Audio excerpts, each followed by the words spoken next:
Summer's calling, and Shackshop.us has you covered. Dive into hot sales on ladies' swimsuits, sleek, stylish, and perfect for pool or beach. Stay connected and on trend with smartwatches that track your every move. Explore the depths with underwater drones, and reach new heights with our flying drones. Adventure starts here. Hurry, these deals won't last.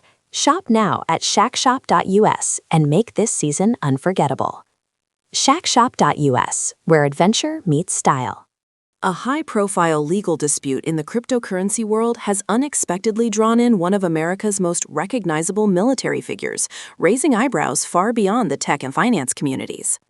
At the center of the controversy is a lawsuit alleging millions of dollars in losses tied to a failed blockchain venture and a web of relationships that reportedly trace back to one of the most unconventional gatherings in the country. The case revolves around a $5 million investment that has now become the subject of a fraud complaint filed in New York.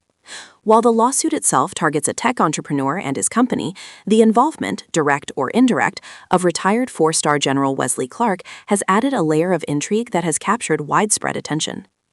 Clark, known for his long and decorated career in the U.S. military, has spent decades building a reputation as a serious and disciplined leader. A former Supreme Allied Commander of NATO, a Rhodes Scholar, and a recipient of the Presidential Medal of Freedom, his credentials place him among the most respected figures in American public life. After retiring from military service, he briefly entered politics, even launching a presidential campaign in 2004. But like many high-profile figures transitioning into civilian life, Clark has explored new arenas over the years, including business ventures and emerging technologies. One such involvement has now become a focal point in a legal battle that highlights the risks and volatility of the cryptocurrency industry. According to court filings, the dispute centers on a company called Blockfusion, a blockchain and crypto infrastructure firm founded by entrepreneur Alex Martini Lamonto. The company attracted significant financial backing during the height of the cryptocurrency boom, including a $5 million investment from digital asset firm BitDigital. BitDigital claims that its funds were intended to support Blockfusion's growth and development, positioning the company as a major player in blockchain infrastructure. However, the relationship between investor and company allegedly deteriorated when plans emerged to merge Blockfusion with Blue Acquisition Corp, a tech-focused investment entity chaired by Clark. The lawsuit alleges that the proposed merger was structured in a way that would effectively erase BitDigital's financial stake, leaving the firm without repayment or equity recovery. According to the complaint, this maneuver was not accidental, but deliberately designed to step-side obligations tied to the original investment. While Clark himself is not named as a defendant in the lawsuit, his connection to Blue Acquisition Corp has drawn scrutiny. Sources familiar with the situation suggest that his role as chairman lent credibility and legitimacy to the proposed merger, potentially influencing how the deals were received by investors and stakeholders. Adding an unusual twist to the story are claims about how the key figures involved first crossed paths. According to one account, Clark and Martini Lamonto developed a personal connection at Burning Man, the annual arts and cultural festival held in Nevada's Black Rock Desert. Known for its eclectic mix of art installations, experimental communities, and unconventional networking, the event has long been a gathering place for entrepreneurs, creatives, and high-profile attendees seeking a break from traditional environments. Some sources allege that their relationship, formed in this informal setting, later evolved into a business collaboration. Others dispute that characterization entirely, insisting that any suggestion the partnership originated at the festival is inaccurate. Regardless of where the connection began, the lawsuit paints a picture of overlapping personal and professional relationships that blurred the lines between social interaction and financial decision-making. BitDigital's legal action aims to halt the merger between Blockfusion and Blue Acquisition Corp, while also seeking to recover the $5 million investment it claims is at risk of being lost entirely.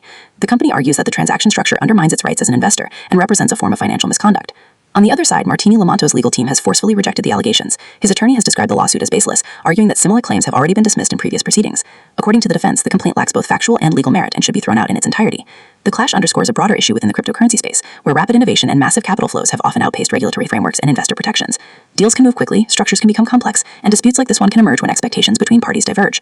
For Clark, the situation represents an unusual moment in an otherwise highly structured and traditional career. While he is not accused of wrongdoing, his association with the companies involved, and the suggestion that personal connections may have influenced business decisions, has sparked questions about how legacy figures navigate newer, less regulated industries like crypto. It also highlights a growing trend of prominent individuals lending their names, reputations, or leadership roles to ventures in emerging sectors. While such involvement can boost credibility and attract investment, it can also carry risks if projects become entangled in controversy. As the case moves forward, key questions remain unresolved. Will the courts find evidence supporting BitDigital's claims of deliberate financial maneuvering, or will the defense succeed in dismissing the allegations as unfounded? And what role, if any, will Clark's involvement ultimately play in the outcome? For now, the lawsuit serves as a reminder of how quickly fortunes and reputations can become intertwined in the fast-moving world of cryptocurrency. What began as a promising investment opportunity has evolved into a high-stakes legal battle, drawing in figures from vastly different worlds: military leadership, tech entrepreneurship, and countercultural gatherings in the Nevada desert.